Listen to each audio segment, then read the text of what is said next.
नमस्कार बच्चों।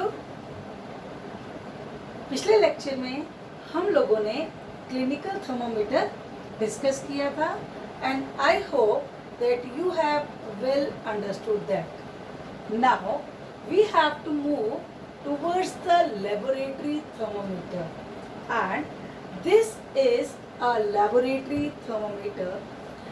As we have said that in a clinical thermometer there is a mercury, and similarly in a laboratory thermometer there is also a thread of mercury. I see this is red in color. यहाँ पर जो ये thread है red colour का, ये mercury है और इसका जो साइज है कंपैरेटिवली एक क्लिनिकल थर्मोमीटर के कंपैरिजन में लार्ज है. जो ये थ्रेड आपको यहाँ पर रेड कलर का अपीयर हुआ है, this may be of silver colour. ये इस तरह से कंपैरेटिवली लॉन्ग होता है and this is bulb and this is having a mercury in it which moves in a tube inside, and the range of a laboratory thermometer is from -10 degree Celsius to 110 degree Celsius. कल जब हम लोगों ने clinical thermometer की बात की थी, वहाँ पर जो हमारा मेजरमेंट है that is the range is between 35 degree Celsius to 42 degree Celsius, while when we have to measure with a laboratory thermometer, its ranges varies from -10 degree Celsius to 110 degree Celsius. As we can put the clinical thermometer, हम clinical thermometer को अपने under arms में या टंग के नीचे रखते हैं, means it can be tilted while taking the measurements, but when we have to use a laboratory thermometer we have to put it in the solution like this, and the bulb should not touch the surface. ये बीच में रहना चाहिए और जैसे ही यहाँ पर हम note करते रहेंगे, ये मरकरी का जो लेवल है ये रेज करेगा according to the temperature of the water, और जब ये थ्रेड स्टेबल हो जाएगा, मीन्स ये बढ़ना रुक जाएगा, तो हम इसकी रीडिंग वहीं पर एज सच ये हम एक सरफेस पर रख के करते हैं जिससे ये मूव नहीं करे, और नोट कर लेंगे कि आपका थ्रेड 50 तक पहुंचा है, 52 तक या 55 तक. यहाँ पर हमारा जो टेम्परेचर है that reaches up to 47 degree Celsius. और हमने जैसे ही इस mercury clinical thermometer laboratory thermometer को बाहर निकाला, वैसे ही इसका मरकरी डाउन आ गया, मीन्स इसका टेम्परेचर हम अब नोट नहीं कर सकते. It should be kept in its cover properly and the bulb on the lower side. तो जो हमारे पास एक लेबोरेटरी थर्मोमीटर और क्लिनिकल थर्मोमीटर में मेजर डिफरेंसेस है, वो है रेंज. हम क्लिनिकल थर्मोमीटर से सिर्फ बॉडी टेम्परेचर मेजर करते हैं, therefore its range is between 35 to 42 degree Celsius, while for the laboratory thermometer its range is between -10 to 110 degrees Celsius. While measuring with a clinical thermometer it can be tilted, while we have to measure with the laboratory thermometer it cannot be tilted. Here the mercury does not falls quickly, while in a laboratory thermometer the mercury falls quickly. So we have to measure it, the temperature with a laboratory thermometer while the thermometer is in the solution, while we can measure the body temperature after taking the clinical thermometer out of the mouth. So the question is, why mercury false. Suddenly in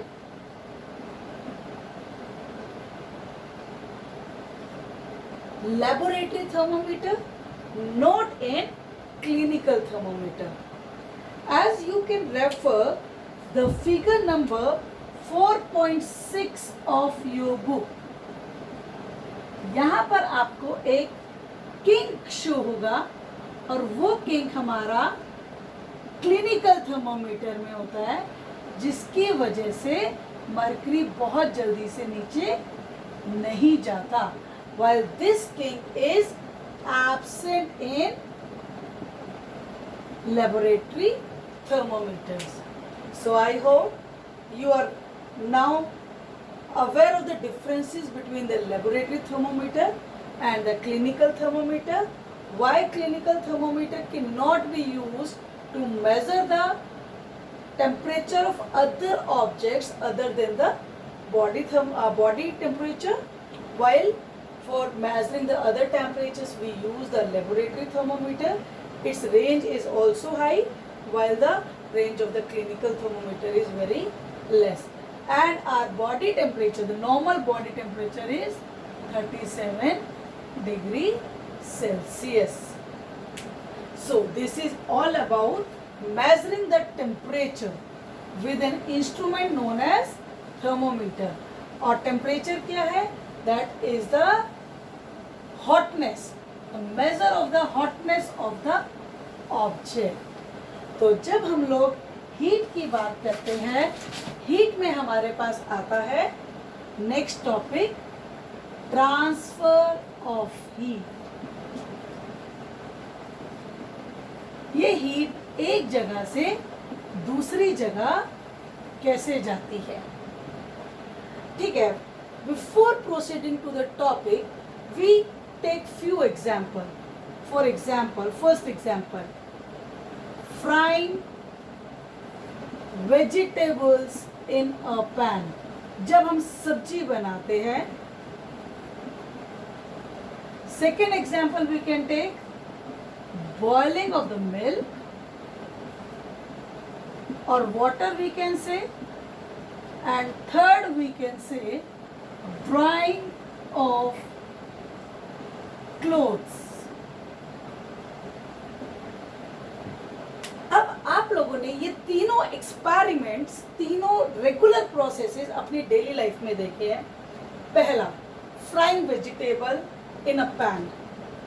mummy घर में जब vegetable पे बनाती हैं with a pan, वहाँ पर नीचे flame पर ये पैन रखा जाता है and this pan heats up. सबसे पहले क्या हीट अप होता है? ये पैन हीट होता है और देन ये अगर वेजिटेबल्स हैं,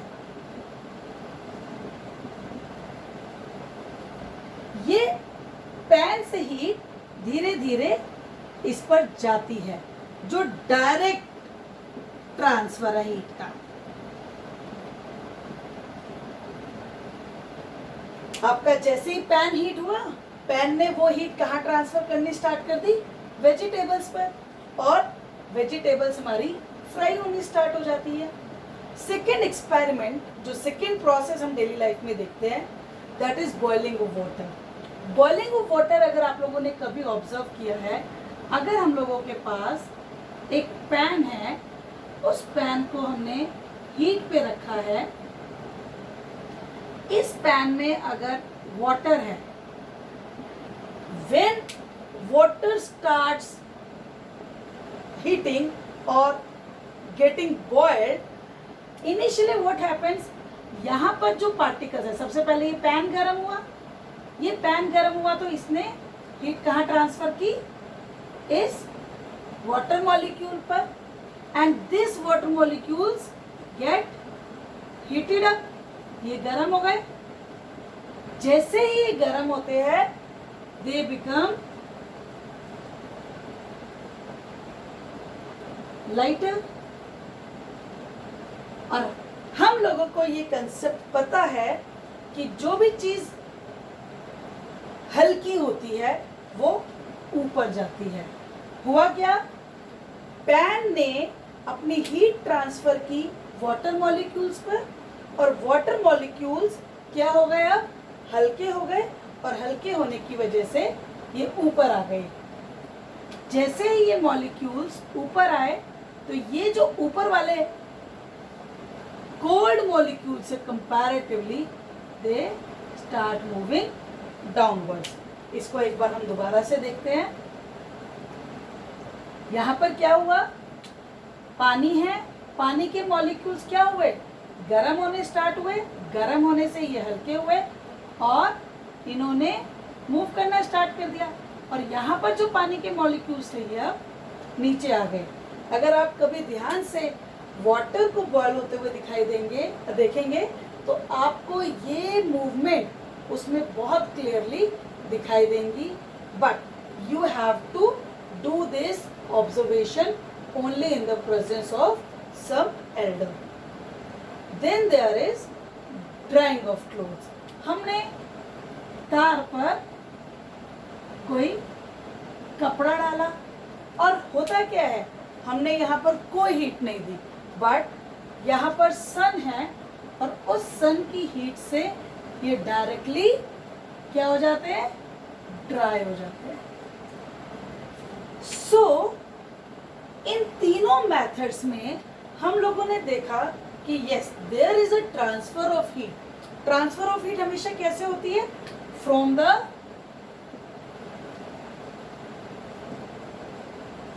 बॉडी, बॉडी कोई ऑब्जेक्ट भी हो सकता है, of higher temperature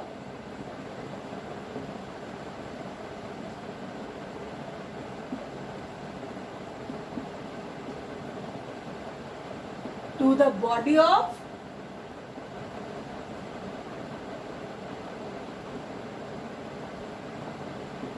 object of less temperature.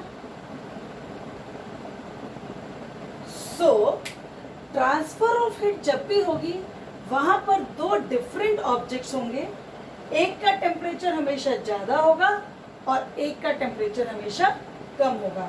यहाँ पर किसका टेम्परेचर ज्यादा है, इस स्टोव का, and this pan is at lesser temperature, तो स्टोव से हीट कहाँ ट्रांसफर हो गई, पैन पे हुई।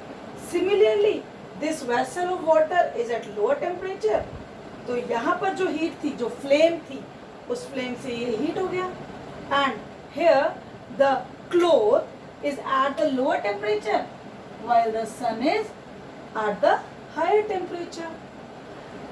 So from these three experiments, these three processes, we can conclude that, I am rubbing this,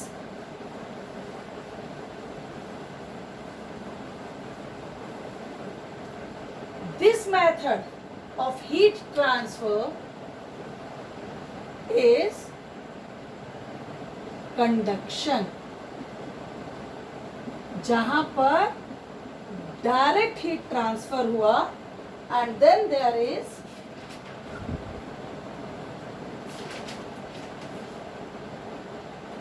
conduction, and then there is convection, and third is radiation. These three processes are very important to understand the concept of transfer of heat. जब भी हमारे पास question आएगा कि heat transfer कैसे हो सकती है, then we have to explain these three methods. Conduction, जब कंडक्शन की बात होती है तो यहाँ पर डायरेक्ट हीट ट्रांसफर है,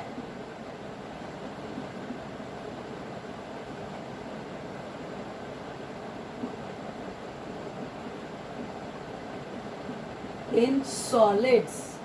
यहाँ पर हम बात करते हैं सॉलिड्स की, मीन्स आपके पास ये पैन भी सॉलिड है और ये वेजिटेबल्स भी सॉलिड है। So next is convection, when there is heat transfer in liquids and gases, and radiation is when there is transfer of heat without any medium. इसमें किसी भी मीडियम की ज़रूरत नहीं है. मीडियम का क्या मतलब है? जैसे कन्वेक्शन हुआ, कन्वेक्शन का एक बहुत सिंपल सा एग्जाम्पल है. दिन के टाइम में जब सन है, उस टाइम पे हमारी अर्थ पे जो हवा है वो गर्म होती है. तो जो सरफेस पे हवा होती है, यहाँ पर इस चीज को क्लियर करती हूँ. यहाँ पर आपके पास अर्थ सरफेस पे क्या है?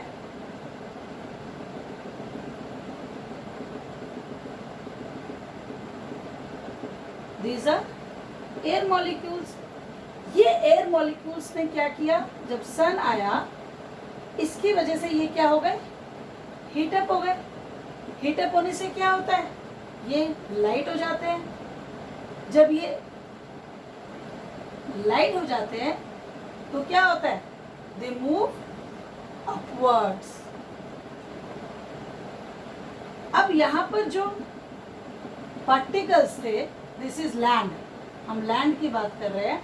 लैंड बहुत जल्दी गर्म होती है. लैंड गर्म हो गई तो यहाँ पर जो air vapours, water vapour, air particles थे, एयर मॉलिक्यूल्स थे, these air molecules get heated up and becomes light. हल्के हो जाते हैं, लाइटर हो जाते हैं और ऊपर की तरफ जाते हैं. और ऊपर जो ये हवा है, ये अभी ठंडी है और ये नीचे मूव करती है. बट ये जो हमारी अर्थ है, ये कैसे हीट हुई? This get radiations directly from the sun. हम हमेशा एक वर्ड यूज करते हैं, सन की रेडिएशंस. सन की रेडिएशंस क्यों बोला जाता है? क्योंकि रेडिएशन में हम लोगों को कोई भी मीडियम नहीं चाहिए. सन ने डायरेक्टली हीट ट्रांसफर की और ऑब्जेक्ट ने उसको रिसीव किया. जब हम गर्मी में जाते हैं, धूप में जाते हैं, तो हमें जो सन की हीट से गर्मी लगती है, that is an example of a radiation. But जब ये जो सरफेस ऑफ अर्थ है, ये गर्म हो गया due to the radiation. But now these air particles get heated up which are in direct contact. Then here it is the concept of convection. So these are three methods of transfer of heat. One is convection, second is convection, and third is radiation. Convection में direct heat transfer हुआ solids के अंदर. Convection में heat transfer हुआ liquids और gases के अंदर, जैसे heating up of air molecules, heating up of water, heating up of milk. Radiations हुई जहाँ पर हमें किसी भी मीडियम की एयर पार्टिकल या लिक्विड पार्टिकल का यूटिलाइजेशन नहीं हुआ. इसका एक बहुत अच्छा एग्जाम्पल है माइक्रोवेव. माइक्रोवेव में क्या होता है? हम अपना जो वेसल है उसको बीच में रखते हैं, ऑन करते हैं, तो जो रेडिएशंस आती है वो उसको हीट अप कर देती है. मींस वो रेडिएशन और वेसल डायरेक्ट कांटेक्ट में नहीं है, उसने indirectly without any medium direct heat receive की है. किसी और सोर्स की बीच में ज़रूरत नहीं पड़ी. जबकि यहाँ पर क्या हुआ था? बीच में एक सोर्स था जिसको हम क्या बोलते हैं? मीडियम बोलते हैं. So this is all about the basic concept of the transfer of heat. In the next in the next topic, in the next lecture, we will discuss about sand, sea breeze, and